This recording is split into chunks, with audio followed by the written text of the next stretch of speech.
స్వర్గసీమ ఇల్లు కన్న తల్లి మాకు రెండు కన్నులమ్మ.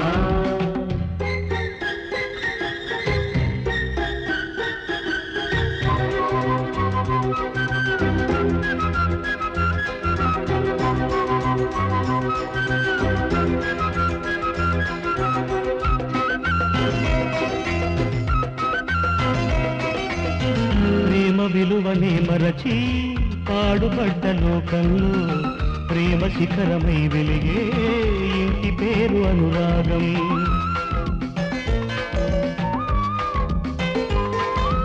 అమ్మకున్న ఆనందం అన్నదమ్ములను బంధం రామలక్ష్మణుల కన్నా గాఢమైనది బంధం. ప్రాణమైన ఇస్తాము పరువు నిలుపుకుంటాము అమ్మ మీద శపథం చేస్తున్నా. గృహమే మాకు అమ్మ మల్లె కొమ్మ స్వర్గసీమ ఇల్లు కన్న తల్లి మాకు రెండు కన్నులమ్మ. సిరిమల్లి చెల్లి సిగ్గందుకో హరివిల్లు ఇంటికి ముగ్గందుకే ముక్కోటి దేవుళ్ళు ముంగిళ్ళ వెలసే. గృహమే మాకు అమ్మ మల్లె కొమ్మ స్వర్గసీమ ఇల్లు కన్న తల్లి మాకు రెండు కన్నులమ్మ.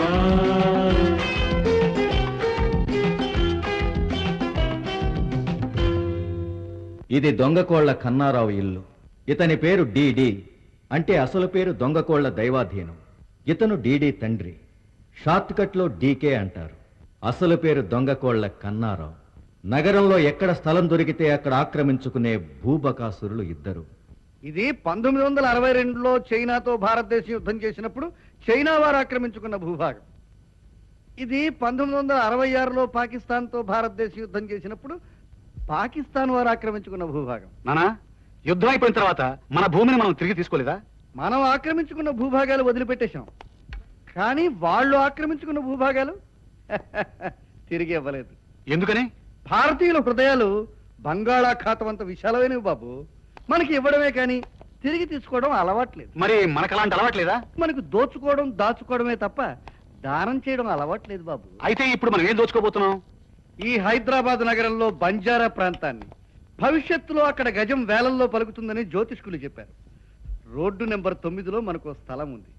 దాని పక్కనే ఓ పాత ఇల్లు ఉంది. ఆ ఇంటిని పడగొట్టి ఆ స్థలాన్ని కూడా మనం కలుపుకుంటే అక్కడ అందమైన థియేటర్ కట్టడానికి కలెక్టర్ పర్మిషన్ ఇస్తాడు. అంటే మన ఆస్తికి మరో ₹1,00,00,000 చేరుతుందన్నమాట.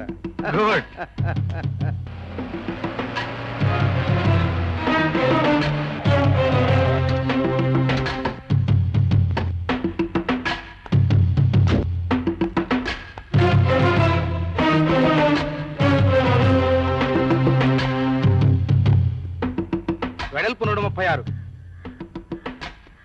ముందుకెళ్ళు. పొడవు 236. ఎవరమ్మా వాళ్ళు? మున్సిపాలిటీ వాళ్ళు అనుకుంటానమ్మా. కొత్తగా పన్ను వేయడానికి కొలతలు తీసుకుంటున్నట్టున్నారు. పొరపాటమ్మా, మేము మున్సిపాలిటీ వాళ్ళం కాదు. నచ్చిన వాళ్ల పాలిట ధర్మరాజులం, నచ్చని వాళ్ల పాలిట యమధర్మరాజులం.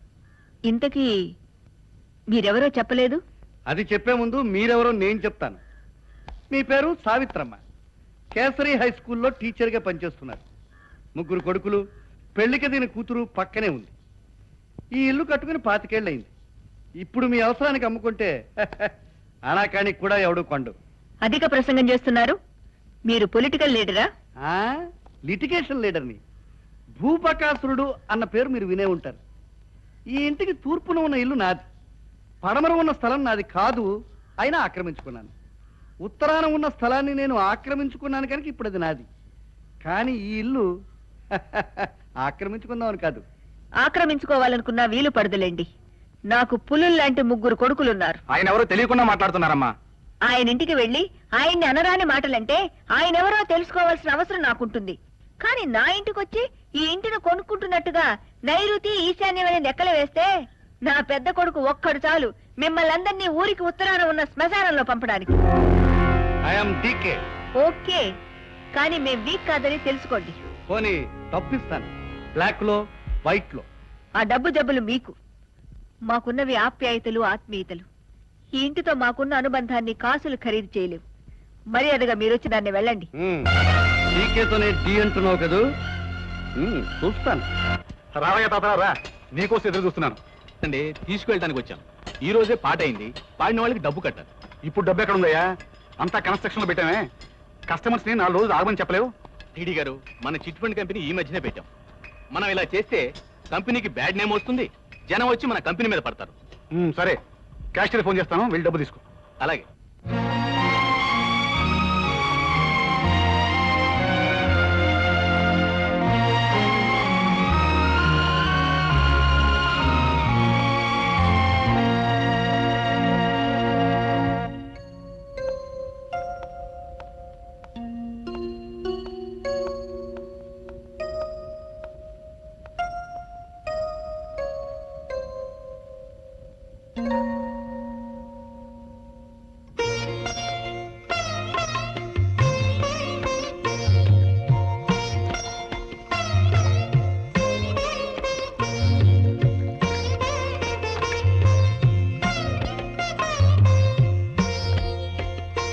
Brother, the principles of impression of a particular.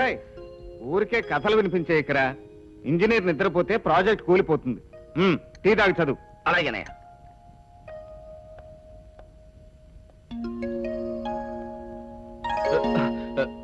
Section 302 of Indian penal code. Lawyer నిద్రపోతే ధర్మదేవత బొమ్మ కూలిపోతుంది. లేదన్నయ్య, ఇప్పుడే రై. ఈ 2 నెలలు కష్టపడి శ్రద్ధగా చదివారనుకో, జీవితం అంతా హాయిగా బ్రతికి 10 మందిని బ్రతికిస్తారు. ఈ 2 నెలలు మత్తుగా పడుకున్నారనుకో, జీవితం అంతా విరక్తితో బ్రతుకుతారు. పెద్ద బాబు, నువ్వు ఇంకా నిద్రపోలేదమ్మా? నోరు లేని పసివే లేగలు నిద్రపోనిదే తను కునుకు తీయదు బాబు. కన్నబిడ్డలు నిద్రపోకుండా తల్లి కునుకు పడుతుందా? ఈ వయసులో నీ ఆరోగ్యం ఎందుకమ్మా పాడు చేసుకోవటం? అన్నీ నేను చూసుకుంటాగా. ఎరా, వాళ్ళకి తల్లిని నేనా నువ్వా? అసలు వాళ్ళకి సేవ చేయడానికే నువ్వు పుట్టావా? లేదమ్మా, ఏ మనిషి అయినా పైకి వెళ్ళాలంటే నిచ్చెన కావాలి. నా తమ్ముళ్లకు నేను నిచ్చెనగా ఉపయోగపడతాను. ఈ రోజు నా మీద నుంచి నడిచి వెళ్తున్నట్లు కనిపించినా రేపు నా తమ్ముళ్ళిద్దరూ నన్ను నెత్తిన పెట్టుకుంటారు. అప్పుడు నా కల నిజం అవుతుంది.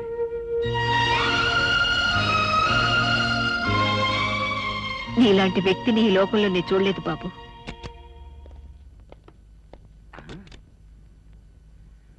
కవిత, మమత, బబిత, హరిత, అనిత. చూడమ్మా బబిత, నా పేరు సరిత. ఏదో ఒకటి. మెడకి ఉరితాళ్లా వేసుకుని రోగుల్ని టెస్ట్ చేస్తారే, అది కూడా తెలీదా? దాన్ని టెలిస్కోప్ అంటారు. ఓహో, నాకంటే నువ్వే తెలియగలదానివి. నువ్వు ఏ తండ్రి కన్నా బిడ్డవి? మీ కూతురే నాన్న. ఆ? సరే బబిత, అది నాకు ఇచ్చేయి మరి. ఏంటి నాన్న, మీ పిల్లల పేరు మీకే గుర్తుంటలేదు? దాని పేరు బబిత కాదు, నవత. ఏం కష్టం వచ్చిందిరా నాయన, ఒక్క పేరు గుర్తుండి చావట్లేదు. ఇలాంటి కష్టం పగవాడికి కూడా వద్దు. చూడండి పిల్లలు, మీ పేర్లు గుర్తుపెట్టుకోవడం నాకు కష్టంగా ఉంది. అంచేత మీ పేర్లు రాసిన బోర్డులు మెళ్ళలో వేసుకోండి. అప్పుడు గాని వీళ్ళందరినీ మూర్ఛ రోగులు అనుకోరు. పిల్లల పేర్లు గుర్తుంచుకోలేని మీరు ఇంతమంది పిల్లల్ని ఎందుకన్నారండి? నేనెక్కడికన్నాను? గవర్నమెంట్ నాణ్యాల్ని ప్రింట్ చేసినట్టు ఏడాదికో బిడ్డని ప్రింట్ చేసి పారేశాం. అవును, మీరేగా మగబిడ్డ కావాలి అని కన్నారు. Where is my valuable stethoscope? ఎక్కడ పెట్టారు? ఎక్కడ పెట్టానో జ్ఞాపకం ఉంటే నేనే వెళ్ళి తెచ్చుకుంటా కదా. సరే, కొంచెం మా ఆవిడ్ని పిలుస్తారా?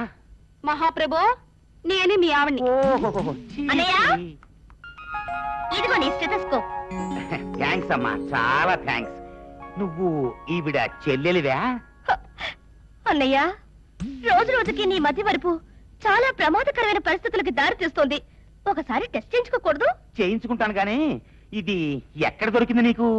బాత్రూమ్ లో తగిలించుంది వంకీకి. వస్తా. బాత్రూమ్ లో వంకీకా? అయితే బట్టలు అనుకుని దీన్ని తగిలించా అన్నమాట. టాక్సీ! టాక్సీ!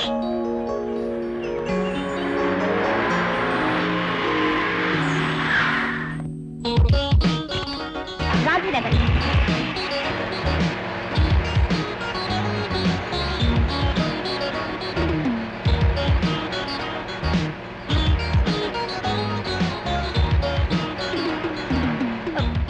ఇదేమిటి, గాంధీనగర్ తీసుకెళ్ళమంటే ఇటు తీసుకొస్తున్నావు?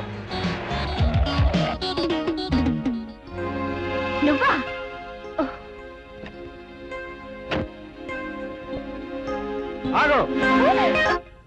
అల్లరి చేయాలని తీసుకురాలేదు. నా టాలెంట్ ను ఒకసారి పరీక్షించుకోమని ప్రయత్నించడానికి తీసుకొచ్చాను. దగ్గరకు రాకు. సుభద్ర, మనసు భద్రంగా పెట్టుకో.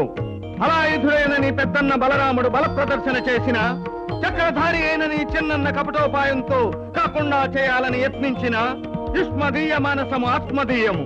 తస్మాత్ జాగ్రత్త అని ప్రకృతి హెచ్చరించిన, ప్రభంజనము వారించిన, దిగ్దిగంత యశోభోజమైన కౌరవ సామ్రాజ్యమును చేపట్టబోవు ఈ పాండవ మధ్యముని పట్ట మనిషివి నీవే కావలను.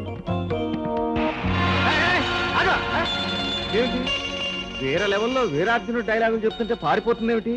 భాష తెలియక, భావం అర్థం కాక.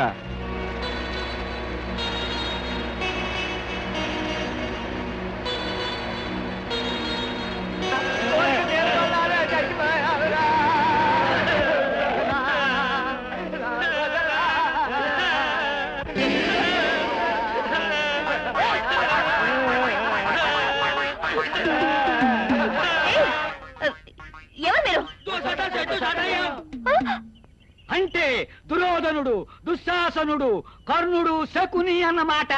ఇంతే, నా ముఖము పగిలిన బంతిలా ఉందన్నావు కదూ. చామంతి, నా పేసు చీకేసిన ఐసులాగుందన్నావు కదూ. నటిస్తానంటే ఏకలవ్యుళ్ళ బుటని వేలిచ్చిన కుదరదన్నావు కదూ. మమ్మల్ని ఫుట్బాల్ తన్నినట్టు బయటికి తన్నించావు కదూ. అందుకనే మా నటనా చాతుర్యాన్ని మేమే వీడియో రికార్డు చేద్దారని మా ప్లాన్. నేను దేవుళ్ళ మిమ్మల్ని సావచితగా తంతా.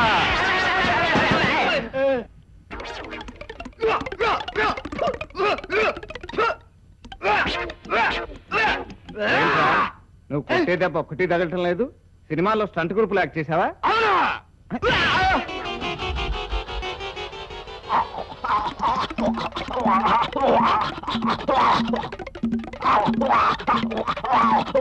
ఏరా, ఎలుకబంటి వేషాలుగానే వేసావేంటి?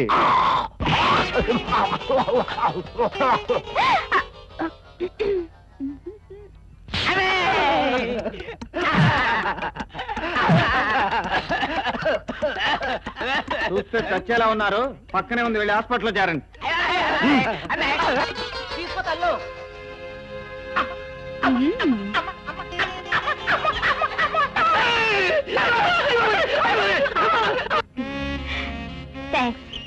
మీరింత గొప్ప వీరులని. బిరుదులొద్దు, ఉద్యోగం కావాలి. మీ టీవీ సీరియల్లో నాకు వేషం కావాలి. తప్పకుండా రేపు మా పార్లర్కి రండి. థ్యాంక్ యూ, రండి, డ్రాప్ చేస్తాను.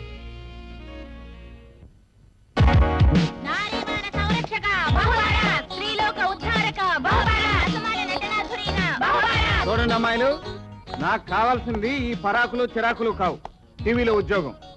ఇస్తున్నాం సుందరంగా. ఇప్పుడు మీరొక సీన్ యాక్ట్ చేయబోతున్నారు. ఏమిటది? చారిత్రాత్మకమా, పౌరాణికమా, జానపదమా? సోషల్. సోషలా? ఓకే, కొంచెం ఎమోషన్ తగ్గించుకుని నటిస్తాను. ఏమిటో చెప్పండి. ఏం లేదు, ఓ అబ్బాయి ఓ అమ్మాయి చుట్టూ తిరుగుతూ నాకు ఉద్యోగం ఇవ్వండి, ఉద్యోగం ఇవ్వండి అని అడుగుతూ ఉంటాడు. నాలాగా? అప్పుడు ఆ అమ్మాయి ఇవ్వను ఇవ్వను అని చిరాకు పడుతుంటుంది. నీలాగా? రైట్. అప్పుడు ఆ అబ్బాయి తన స్నేహితుల కొందరిని పోగు చేసి ఆ అమ్మాయి మీద దాడి చేయమని చెప్పి రక్షించినట్టు నటించి ఆమెను బుట్టలో పడేయాలని చూస్తాడు. ఇదేదో ఫిట్టింగ్ పెడుతోందే. ఆ సంగతి అర్థం చేసుకున్న ఆ అమ్మాయి అతన్ని తన పార్లర్ కి పిలిపించి ఈడ్చి అతని చెంప మీద కొట్టి, నువ్వు అనుకున్నదంతా అబద్ధమని నీ పెదాల మీద ఒట్టేసి ఆ కుర్రాడు